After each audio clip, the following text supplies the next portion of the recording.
Hello दोस्तों, नमस्कार। मैं आपका दोस्त खिलेंद्र आर्य स्वागत करता हूं आपका अपने यूट्यूब चैनल आर्य जी के जेस में। तो दोस्तों, आज हम जानने वाले हैं कि संविधान में कौन सा प्रावधान किस देश से लिया है और जो है कितने मतलब स्रोत हैं जिनमें कि हमने दूसरे देशों से अपने संविधान में अडॉप्ट या ग्रहण किए हुए हैं। तो कौन कौन से प्रावधान हमने किस देश से लिए हैं, ये बातें हम जानते हैं इस वीडियो में।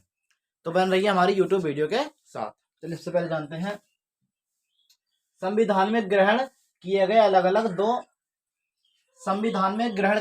अलग देशों से प्रावधान। कहने का मतलब यह है कि कौन से देश से कौन सा प्रावधान लिए गया है। यदि हम बात करें संविधान के निर्माण में संविधान के स्रोतों को दो भागों में बांटा गया है। कह सकते हैं कि संविधान का जो हमने निर्माण करा है उसे संविधान में जो स्रोत है उन्हें दो स्रोतों में उसे बांटा गया है। या कह सकते हैं कि संविधान के जो दो स्रोत हैं, या कह सकते हैं संविधान के जो स्रोत हैं उन्हें दो भागों में बांटा गया है। अब वो कौन कौन से? सबसे पहला है आंतरिक स्रोत और नंबर दूसरा है बाह्य स्रोत। कहने का मतलब यह है कि कुछ अपने देश के हैं और कुछ बाहर के हैं। अब देखते हैं। तो आंतरिक स्रोत में आता है हमारा 1935 का भारत शासन अधिनियम। 1935 का भारत शासन अधिनियम हमारे आंतरिक स्रोत में आता है। और बाह्य स्रोत में क्या आता है? अलग अलग देशों से अलग अलग प्रावधान। कहने का मतलब यह है कि जो आंतरिक स्रोत है वो तो है 1935 का भारत शासन अधिनियम, और जो बाह्य स्रोत है वो है अलग अलग देशों से प्रावधान। अब हमने 1935 के भारत शासन अधिनियम से क्या क्या लिया है तो ये देखने वाले। सबसे पहला आता है कि न्यायपालिका। तो न्यायपालिका का जिक्र हमारे सुप्रीम कोर्ट का जिक्र वो 124 में है, और 214 में हमारे हाई कोर्ट का जिक्र है। तो ये जो हमने लिए गए हैं सुप्रीम कोर्ट, हाई कोर्ट, या कह सकते हैं कि पूरी संपूर्ण न्यायपालिका, तो वो लिए हमने 1935 के भारत शासन अधिनियम से। और यदि ये बात है कि 1935 का भारत शासन अधिनियम कब लिया, तो 1935 का भारत शासन अधिनियम ब्रिटिश ईस्ट इंडिया कंपनी का आया था 1935 में ही। दूसरा कह सकते हैं कि अध्यादेश। यदि हम बात करें तो 123 अनुच्छेद में राष्ट्रपति का अध्यादेश, अनुच्छेद 123 में, और 213 में वो राज्यपाल का अध्यादेश है।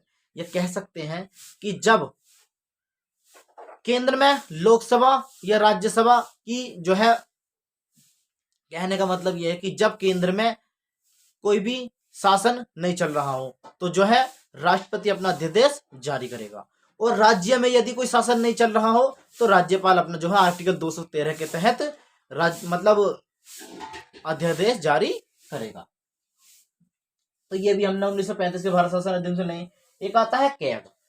तो कैग का मतलब होता है कि कंट्रोलर एंड ऑडिटर जनरल, नियंत्रण एवं महालेखा परीक्षक।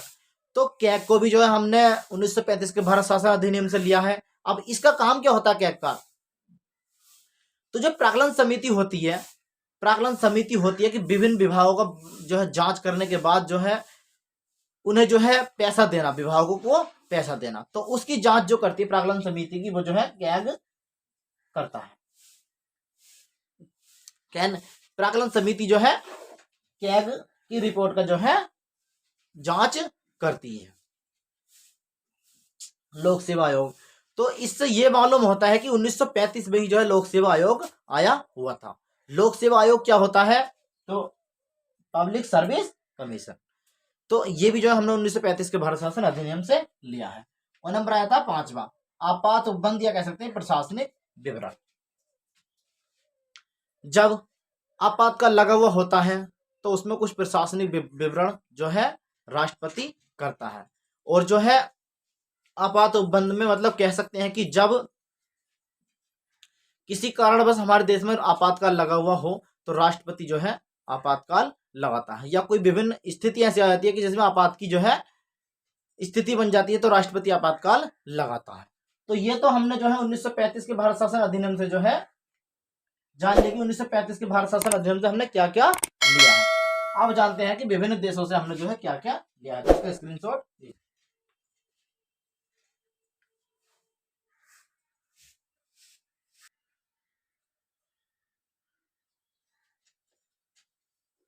तो स्क्रीनशॉट ले लिया होगा।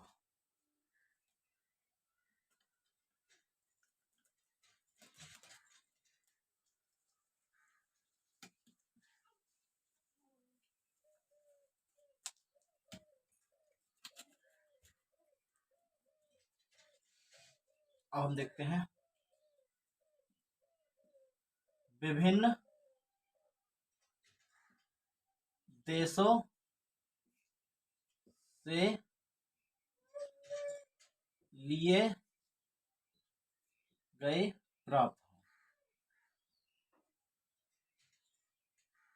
तो सबसे पहला हम देश देख लेते हैं ब्रिटेन, कि हमने ब्रिटेन से क्या क्या लिया। तो ब्रिटेन से हमने संसदीय शासन प्रणाली ली है, संसदीय शासन प्रणाली ली है। और क्या क्या लिया है हमने ब्रिटेन से? तो ब्रिटेन से हमने संसद के विशेषाधिकार लिए हैं, संसद के विशेषाधिकार लिया है। तो ऐसी जो है चीजें हमने जो है ब्रिटेन से ली हैं, तो वो हम जो है सभी कुछ जान लेते हैं। नंबर पहला आता है संसदीय शासन प्रणाली। संसदीय शासन प्रणाली,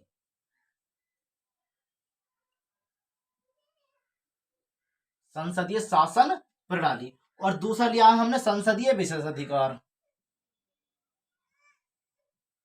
संसदीय विशेषाधिकार, विशेषाधिकार। नंबर पहला ये हो गया, नंबर दूसरा ये हो गया। अब नंबर तीसरा देखते हैं। तो नंबर तीसरा हमने लिया है विधि का शासन, जिसे हम जो है आर्टिकल 14 में पढ़ेंगे, तो वो आगे की बात है, विधि का शासन। और नंबर आता है चौथा। तो नंबर चौथा हमने लिया है कि संवैधानिक रूप से राष्ट्रपति की स्थिति, संवैधानिक रूप से राष्ट्रपति की स्थिति।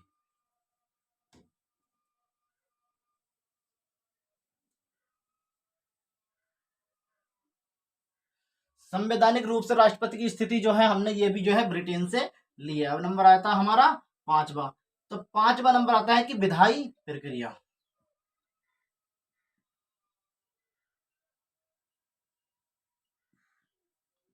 विधायी प्रक्रिया भी जो है हमने ब्रिटेन से ली है। अब नंबर आता है हमारा छठा। छठा आता है हमारा एकल नागरिकता, एकल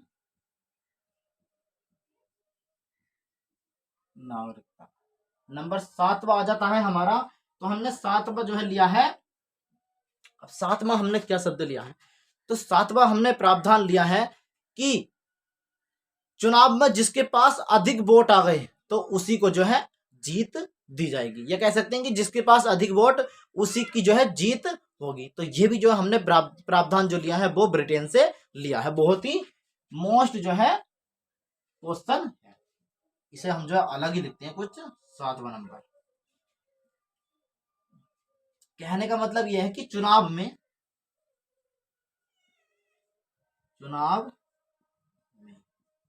सर्वाधिक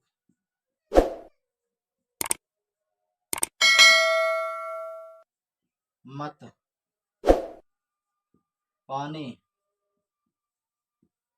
वाले की। तो ये जो है प्रावधान हमने कहां से लिया है? तो ब्रिटेन से ये हमने प्रावधान लिया है। अब देख लेते हैं और क्या क्या लिया है। तो हमने एक और लिया है, 8वां नंबर आता है मंत्रिमंडलीय प्रणाली, मंत्रिमंडलीय प्रणाली। अब दोस्तों यदि आपको ध्यान हो तो कम से कम 6ठी या 7वीं बार बताने जा रहा हूं कि मंत्रिमंडलीय प्रणाली कब और कैसे ली थी। तो 1856 से लेकर 1862 तक एक वायसराय, गवर्नर जनरल और वायसराय दोनों कह सकते हैं, क्योंकि 1856 से लेकर 1858 तक तो थे वो गवर्नर जनरल, और 1858 से लेकर 1862 तक थे वो वायसराय। तो लॉर्ड कैनिंग उनका जो है नाम था। तो वायसराय लॉर्ड कैनिंग ने क्या करा, 1859 में उन्होंने प्रावधान करा कि मैं अपनी जो है कार्यकारिणी परिषद का विभागों में बंटवारा कर रहा हूं, विभागों में बंटवारा कर रहा हूं। लेकिन उसे मान्यता 1861 में मिली। तो ये प्रावधान जो है हमने ये भी जो है कहां से लिए, ब्रिटेन से लिए गए हैं। सच पूछा अगर जाए या सच माना जाए तो संविधान का निर्माण या संविधान की विकास यात्रा पढ़ाने का मतलब ही ये होता है। जो बहुत से प्रावधान हमें संविधान पढ़ने से पहले जो है पता चल जाते हैं। अब देख लेते हैं हम नामा क्या क्या लिया। हम तो नामा लिया हमने परमाधिकार लेख।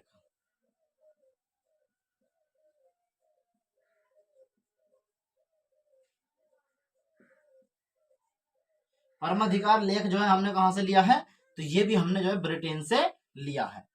अब इसे जो है हम एक करके समझते हैं। अब यदि देखा जाए संसदीय शासन प्रणाली, संसदीय शासन प्रणाली कहां से ली है, ब्रिटेन से। संसदीय शासन प्रणाली का मतलब यह है कि संसद संसद संसद में अब हम यदि अभी व्यस्त तो आय की बात है, लेकिन चलो अभी जिक्र कर लेते हैं कि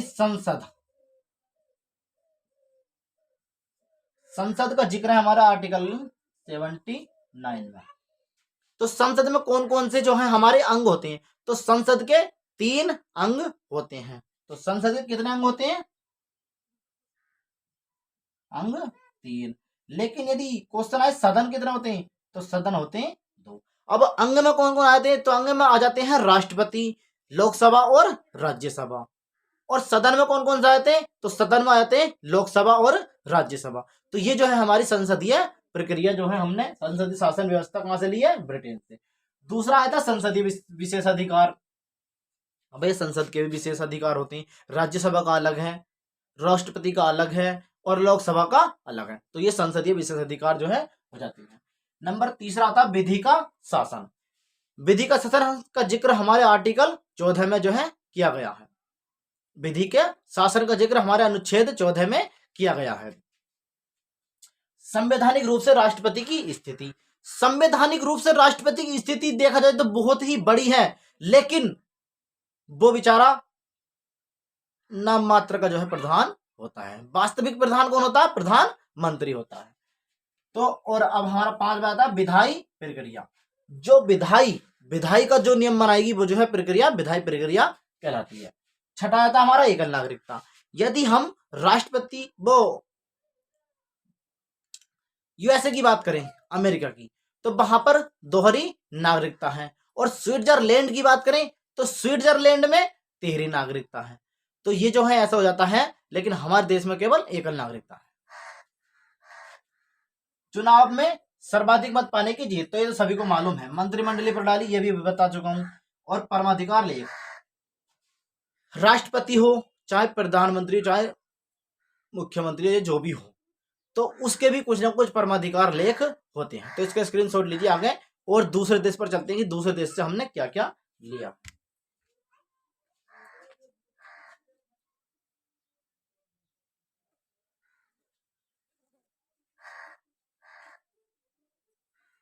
तो स्क्रीनशॉट ले लिया होगा।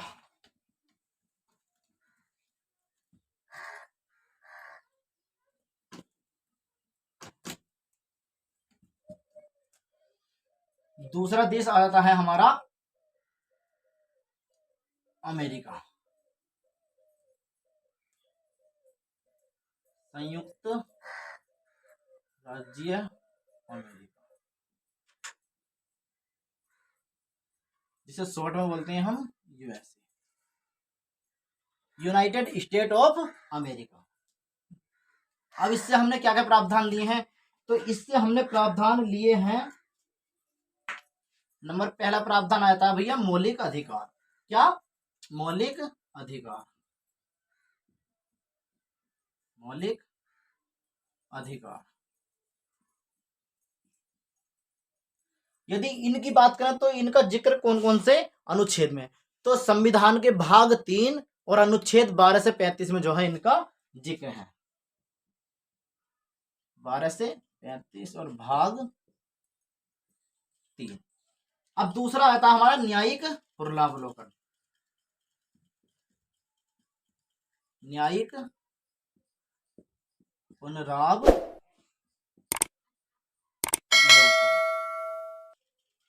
अब यदि हम इसकी बात करें कि न्यायिक पुनरावलोकन का जिक्र कौन से अनुच्छेद में है, तो दोस्तों सुप्रीम कोर्ट का न्यायिक पुनरावलोकन अलग है और हाई कोर्ट का न्यायिक पुनरावलोकन अलग है। तो यदि हम बात करें सुप्रीम कोर्ट की, तो अनुच्छेद है हमारा 137।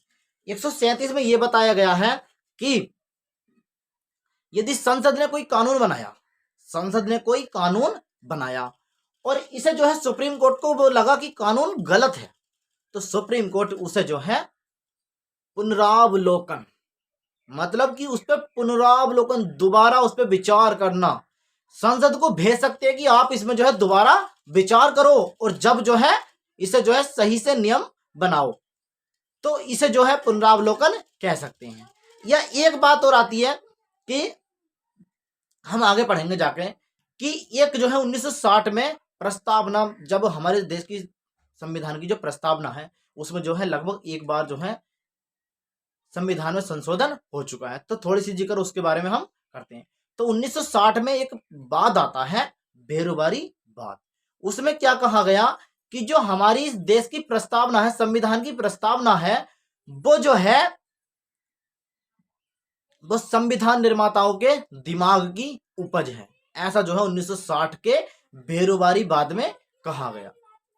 तो सुप्रीम कोर्ट ने क्या कहा कि प्रस्तावना भले ही संविधान की, कह सकते हैं कि जो संविधान निर्माता थे उन्हीं के दिमाग की उपज है, अर्थात ये संविधान का भाग नहीं है, ये संविधान का अंग नहीं है। तो 1960 के बेरोबारी बाग में सुप्रीम कोर्ट ने प्रस्तावना को जो है संविधान का अंग मानने से इनकार कर दिया। लेकिन 1973 में एक बाद आता है केशवानंद भारती बाद। उसमें सुप्रीम कोर्ट ने अपना फैसला बदल दिया, जो 1960 में बेरोबारी बाद में दिया था कि भले ही प्रस्तावना संविधान निर्माताओं के दिमाग की उपज है, लेकिन वो संविधान का भाग भी है और अंग भी है। तो जो है 137 के अनुसार सुप्रीम कोर्ट ने अपना फैसला बदल दिया। तो ये हो जाता है न्यायिक पुनरावलोकन। नंबर तीसरा आता है संविधान की सर्वोच्चता।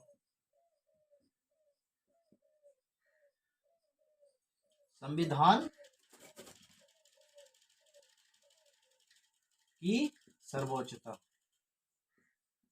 संविधान की सर्वोच्चता। अभी हमने हाल ही में लगभग कल के दिन जो है, परसों के दिन एक प्रैक्टिस सेट जो है हल करा था, तो उसमें हमने ऑप्शन रखे थे संसद, राष्ट्रपति, संविधान और न्यायपालिका, कि उनमें सर्वोच्च कौन है। तो उसमें जो सर्वोच्च किस बताया गया, संविधान को सर्वोच्च बताया गया है। अब और क्या क्या प्रावधान है, तो चौथा नंबर देख लेते हैं हम, निर्वाचित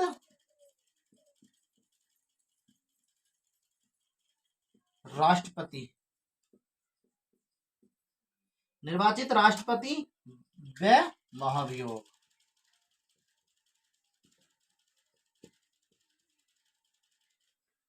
जो निर्वाचित, जो हम मतलब राष्ट्रपति को जो लोग चुनेंगे वो राष्ट्रपति, निर्वाचित राष्ट्रपति, और उस पर महाभियोग।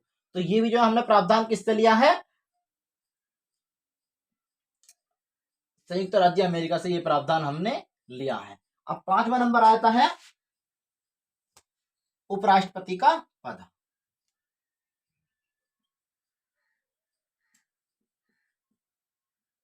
राष्ट्रपति का पद, तो ये प्रावधान भी हमने जो है अमेरिका से लिया है। और यदि हम बात करें तो लगभग एक मौलिक अधिकार, न्यायिक पुनरावलोकन, संविधान की सर्वोच्चता, निर्वाचित राष्ट्रपति व महाभियोग और उपराष्ट्रपति का जो है पद, ये हमने जो है यूएसए के संविधान से लिए गए हैं। तो इसका स्क्रीनशॉट लीजिए। आगे अगले देश पर के चलते हैं कि अगले देश से हमने क्या क्या लिया है।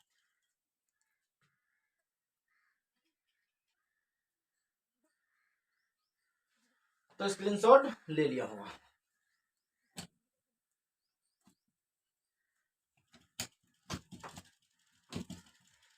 एक देश और है हमारा, नेक्स्ट अगली वीडियो में करेंगे। तो अब देश आता हमारा कनाडा। हमने कनाडा से कौन कौन से प्रावधान लिए हैं, तो इसमें कहा गया कि सशक्त केंद्र के, नीचे ले लेते हैं कि नंबर पहला, सशक्त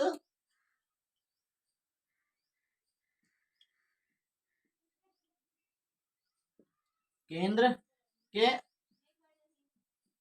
साथ सशक्त केंद्र के साथ अर्ध सरकार का स्वरूप। सशक्त सशक्त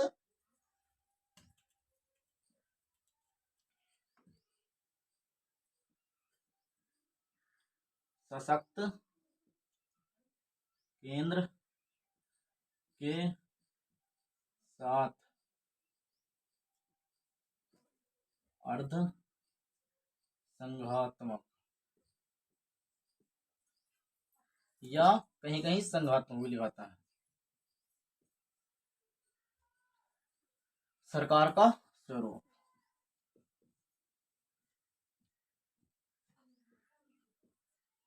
तो पहला जो है ये हमने लिया है।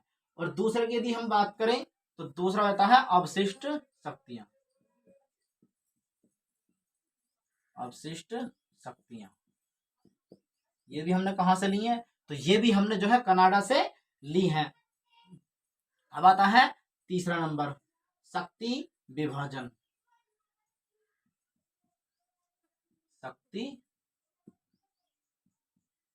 विभाजन केंद्र और राज्य के बीच।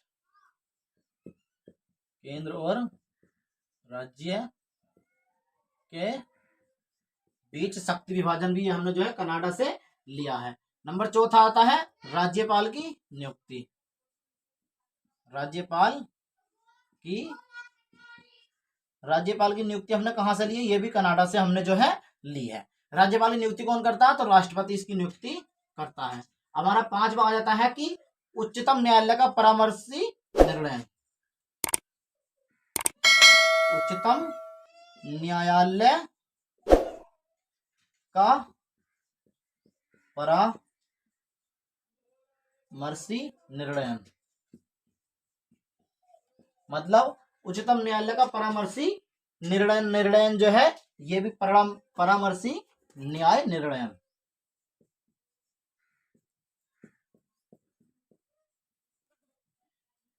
तो कनाडा से हमने जो है ये चीजें ली हुई हैं। अब कौन कौन सी ली हुई हैं, सशक्त केंद्र के साथ अर्धसंघात्मक या संघात्मक सरकार का स्वरूप। नंबर दूसरा अवशिष्ट शक्तियां। सशक्त केंद्र, दोस्तों हमारे देश में जो है केंद्र ही सब कुछ है, हम जो है अगली वीडियो में जानेंगे। और अवशिष्ट शक्तियां, ऐसी शक्तियां जिनका जिक्र संविधान में नहीं है और उन शक्तियों की जो है अचानक ही जरूरत पड़ जाए तो उन्हें अवशिष्ट शक्तियां कहा जाता है। शक्ति विभाजन केंद्र और राज्य के बीच में। शक्ति का विभाजन केंद्र और राज्य के बीच में, जैसे केंद्र में लोकसभा, राज्यसभा और राज्य में विधानसभा, विधान परिषद। राज्यपाल की नियुक्ति, तो राज्यपाल की नियुक्ति राष्ट्रपति करेगा, यह भी हमने कनाडा से लिया है। उच्चतम न्यायालय का परामर्शी न्याय निर्णय, तो इसका स्क्रीनशॉट लीजिए। और जो है आगे जो हम जानेंगे कि अगले कौन कौन से देशों से क्या लिया गया, तो अगली वीडियो में जानेंगे। तो दोस्तों यदि आपको हमारी वीडियो लग रही हो अच्छी तो हमारे चैनल को सब्सक्राइब करें, शेयर करें, लाइक करें और कमेंट करके बताएं किस प्रकार से आपको ज्ञान प्राप्त हो रहा है। धन्यवाद। ये हमारा पार्ट फर्स्ट, पार्ट सेकंड होगा हमारा